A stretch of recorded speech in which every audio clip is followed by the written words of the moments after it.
I didn't expect the truth to come out that night, not like that. Not with my father smirking at me across the dinner table as if my entire life were a joke he'd already memorized. "Beta," he said, "you will never be as responsible as your brother." The room chuckled, a small, sharp sound that cut deeper than they realized. But I stayed calm, I always do, even when I'm seconds from snapping. I set my fork down, looked each of them in the eye. "Then tell him to pay all the bills from now on. I'm done sending money." My mother's smile froze. "What money?" she asked softly. "We never received a single dollar from you." And that was the moment everything shifted.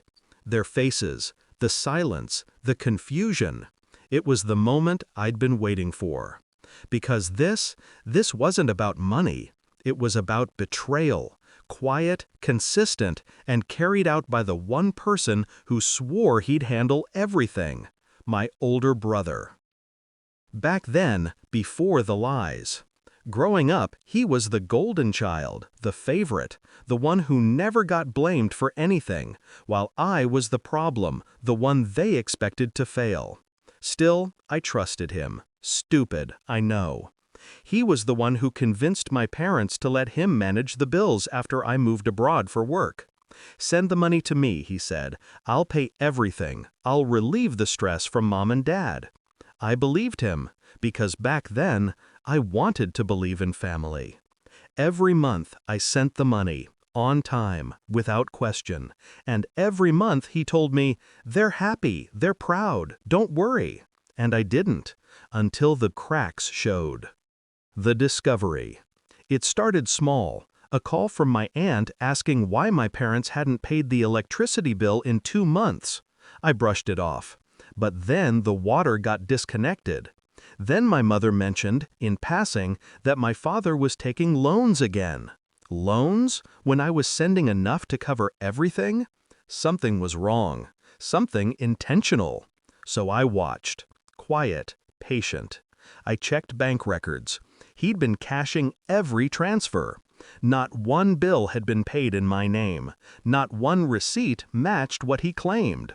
He stole from me. But worse, he let our parents struggle while he lived comfortably.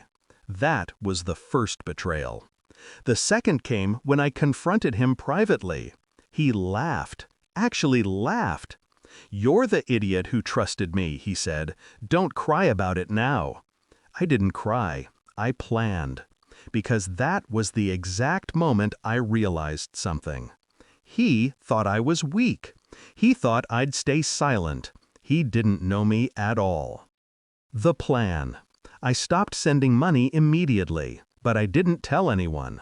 I needed the right moment, a moment that would burn and brand and break everything he'd built on lies.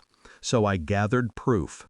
Bank transfers, call logs, screenshots of him bragging to friends about how he was spending the foreign money. I waited 2 months, long enough for him to slip, to boast again, to dig deeper into his arrogance. Then I returned home, and I invited everyone to dinner. The fall.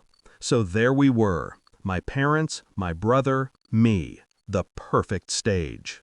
When my mother said, "We never received a single dollar from you," my brother stiffened. That was my cue. I pulled the printed statements from my coat. "I've been sending money every month for the last 3 years," I said. And he, I looked at my brother, took all of it. My father snatched the papers from my hand. His eyes widened as he read. My mother covered her mouth. My brother's face drained of color. "What is this?" my father demanded. My brother stuttered, lied, panicked. I stayed silent, watching, letting every second expose him. Then I delivered the final blow. I also reported the transfers to the bank fraud department. "They'll call you tomorrow." My brother froze completely. My mother turned to him like she didn't recognize him. My father looked older, disappointed, broken. And he knew he was done. Not because I ruined him, but because he ruined himself, and I simply turned on the light. The aftermath. He tried calling me that night. I didn't pick up. I slept better than I had in years. Because revenge isn't loud. It isn't violent. It isn't about destroying someone. It's about giving them the mirror they've been avoiding. And when they finally look into it, they crumble. My parents know the truth now. They look at me differently, with respect, with guilt, with something close to pride. And him? He avoids my eyes. He should. Because I'm done being the quiet one. Done being underestimated. Done being used. I'm not the brother he can control anymore. I'm the brother he should fear.